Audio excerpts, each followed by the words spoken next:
I used to believe in soulmates. The kind of love that finds you when you're not even looking, the kind that feels like home the moment you meet. That's what I thought he was. Daniel. He had this way of making you feel like you were the only person in the room.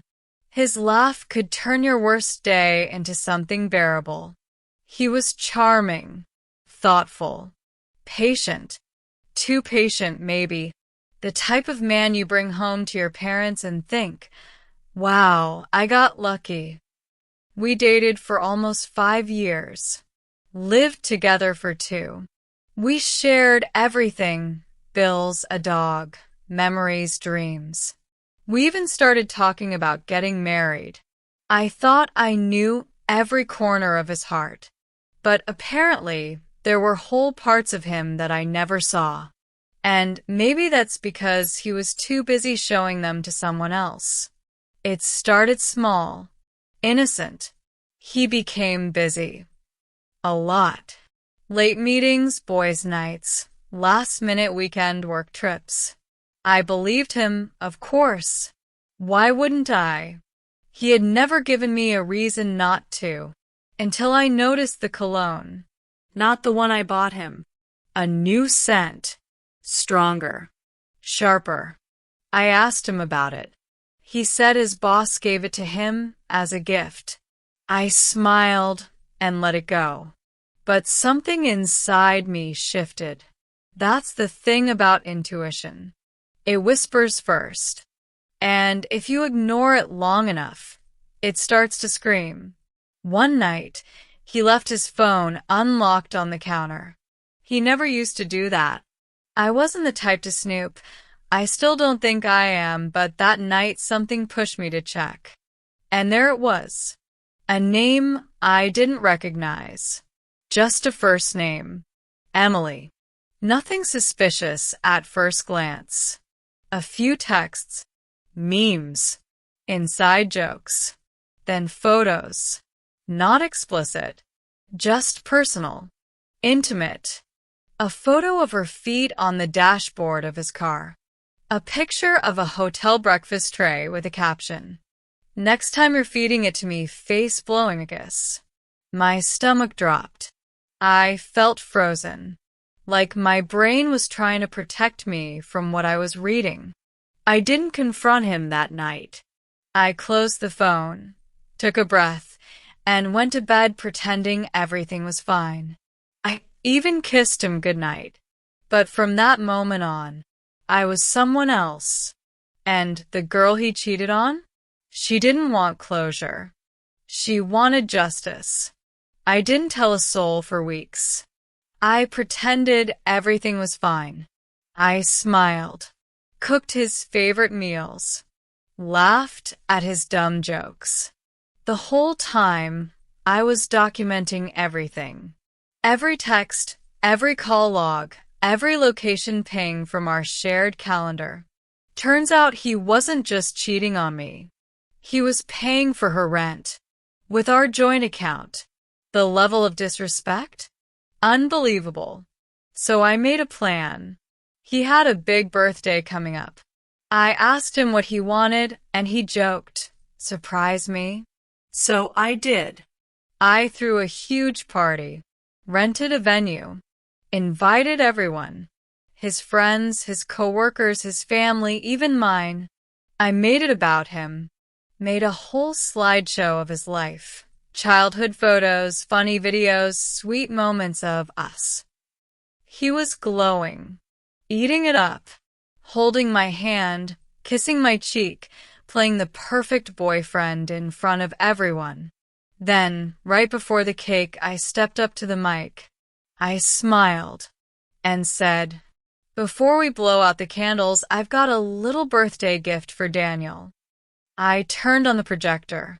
Slide 1? A screenshot of her Instagram, posing in the same hotel he told me he went to for a conference. Slide 2? The Venmo receipt where he sent her $1,200 labeled monthly princess tax. Slide 3? A screen recording of their texts.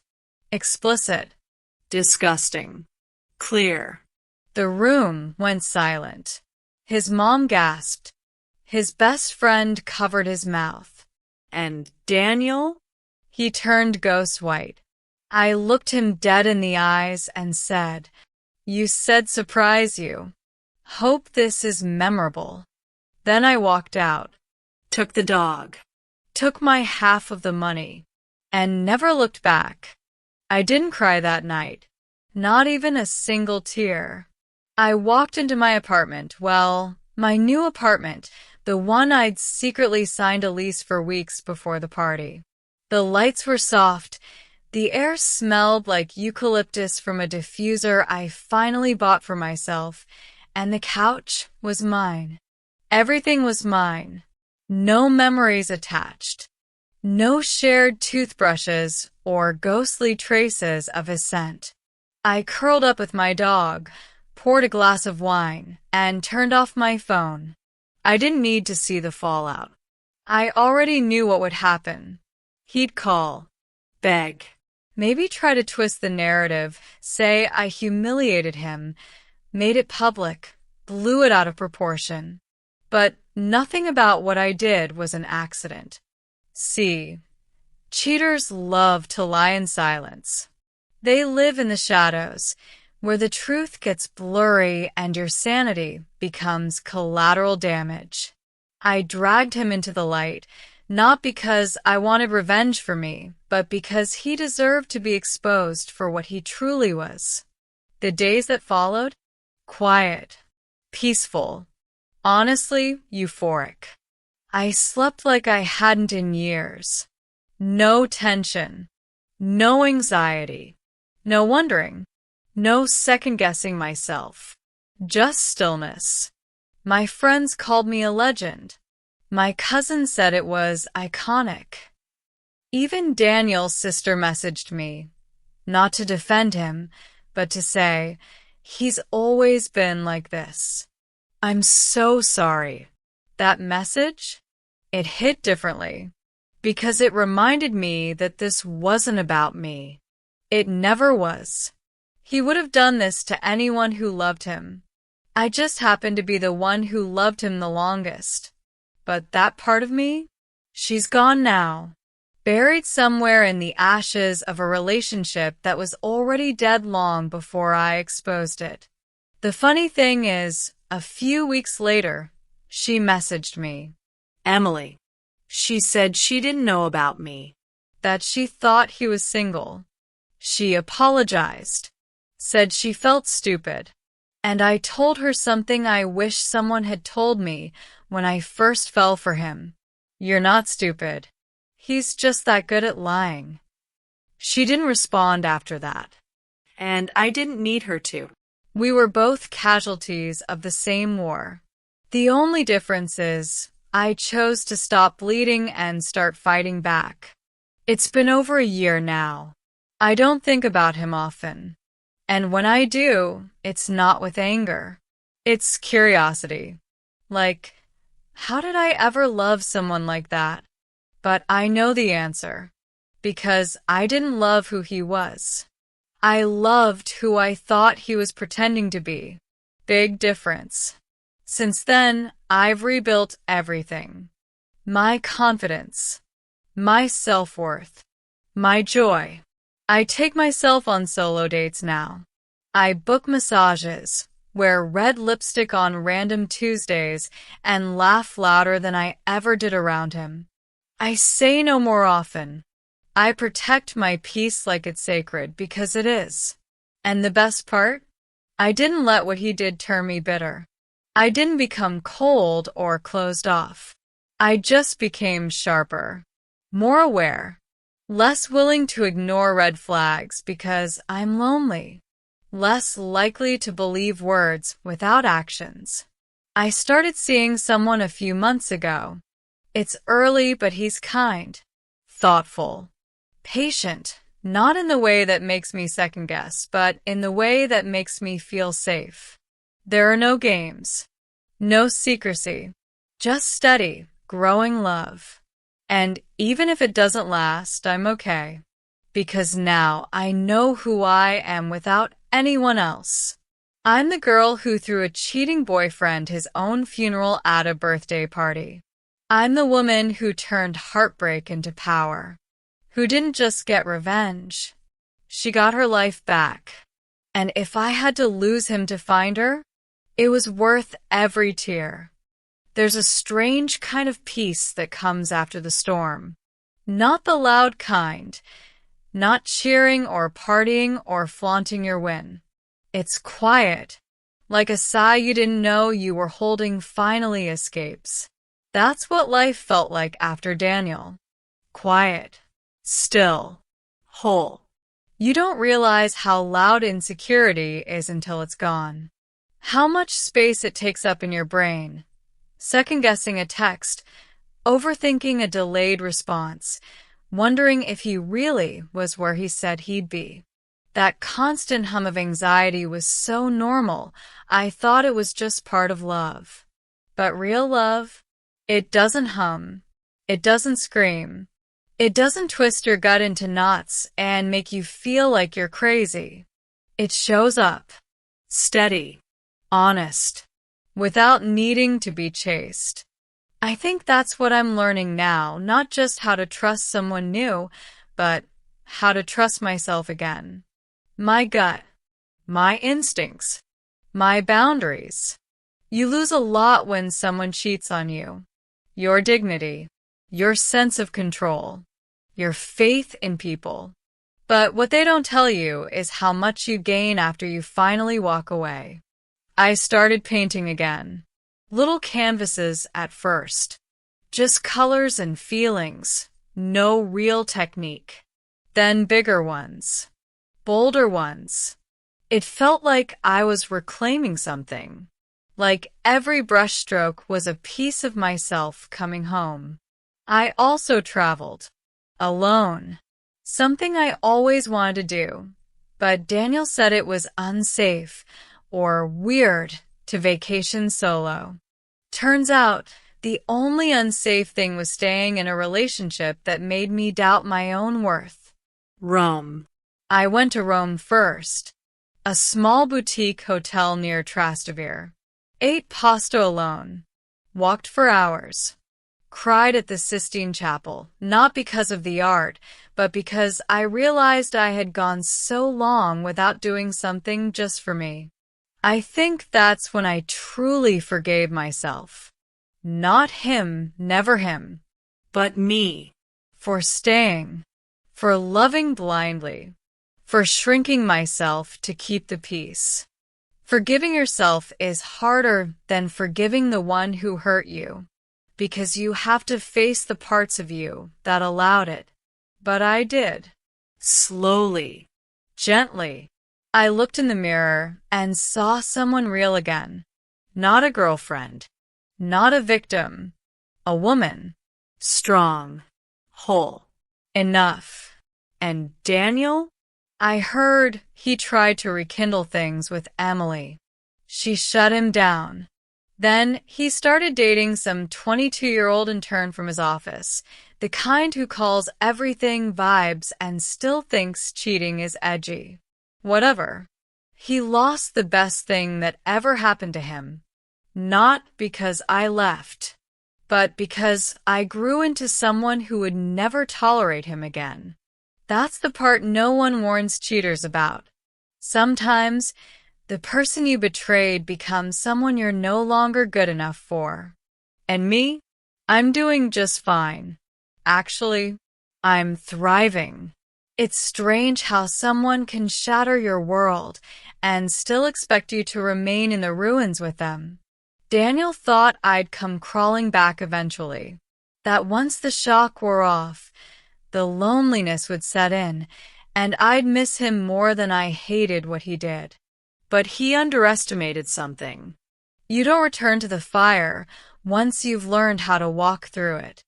I didn't just survive him. I rebuilt from the ashes. I started loving myself in the ways I had always hoped someone else would. Waking up early to stretch and breathe before checking my phone. sitting at cafes with a book instead of obsessing over his location, writing letters I never sent just to get the poison out, taking pictures of sunsets like I was collecting pieces of peace. I stopped begging the universe for closure, because some stories don't get clean endings. Sometimes closure is simply deciding that you deserve better, even if you never get an apology. And I didn't. He never apologized. Not sincerely. Not once. Just deflections, justifications, excuses. I didn't mean to hurt you. It wasn't serious. You pushed me away. All the classic lines of a man who can't face the truth of what he did. But I didn't need his sorry. I needed my peace. And I got it. The people around me, they noticed the change. My laughter got louder. My eyes softer. My back straighter. When you stop shrinking to make others comfortable, you realize how much of yourself was waiting to be seen. One night, almost a year to the day after it all blew up, I stood in front of the mirror, no makeup, hair tied back, wearing a robe and a smile, and I whispered to my reflection, "Thank you for not giving up on me." Because there were moments I almost did. Moments I thought maybe he was right, maybe I was too much, maybe I was hard to love. But love doesn't lie. Love doesn't cheat.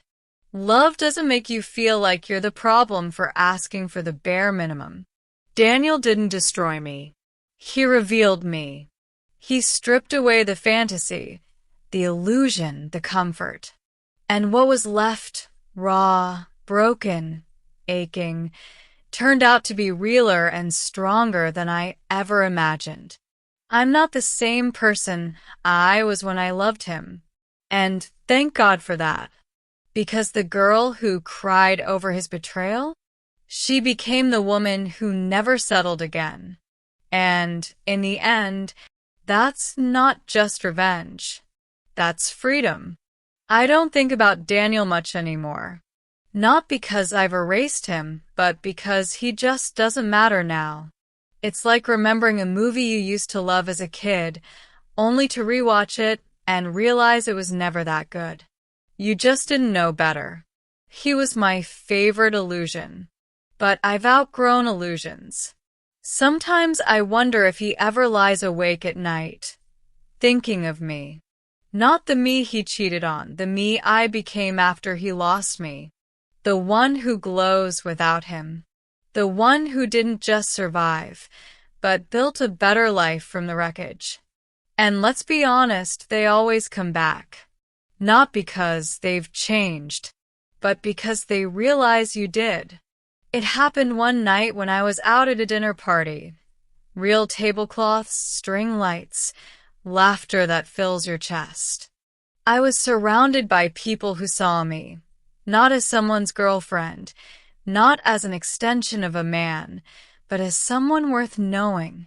I posted a photo, just one, smiling, glass of wine in hand, a quiet caption, "Peace tastes better than closure." He messaged me the next day. Just 3 words. "I miss you." I stared at it for a moment, not with longing, but with awe. At myself, at how little it made my heart move. I didn't feel anger. I didn't feel satisfaction. I felt distant. Like hearing a song you once cried to, but now it's just background noise.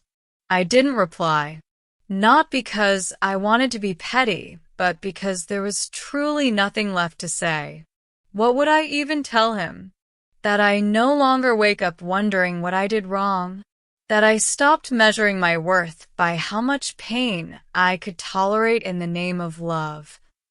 That I finally learned what it feels like to be with someone who doesn't mistake my softness for weakness. Because I did. Eventually, someone came along who didn't need fixing. Someone who didn't punish me for needing reassurance or call me clingy when I craved connection. He showed up on time, called when he said he would, listened without defensiveness, held me without making me feel like I had to earn it. It wasn't fireworks or chaos. It was safe, simple, Kind. and for someone who'd spent years thinking love meant surviving someone, that kind of love was the wildest thing I'd ever known. I told him everything, not on the first date, not all at once, but slowly when it felt right. And he never flinched, never made me feel ashamed for my past. He said something once when I asked if he was afraid I was too much. He smiled and said, "Not too much, just more than anyone before me deserved." That's when I knew I wasn't broken. I was just waiting to be understood. And now? I'm happy. Not the curated kind you post about. The quiet kind. The waking up next to someone who makes coffee without being asked kind. The soft Sunday mornings with no makeup, no pressure, no pretending. The laughter that bubbles up for no reason, just because your heart finally feels light. And Daniel? He'll keep messaging women who look like me, trying to replace what he lost. But what he doesn't know is I was never replaceable. He didn't just lose a girlfriend. He lost the chance to stand beside someone who would have gone to war for him. And me? I didn't just lose a liar. I found myself. And she was the love story all along.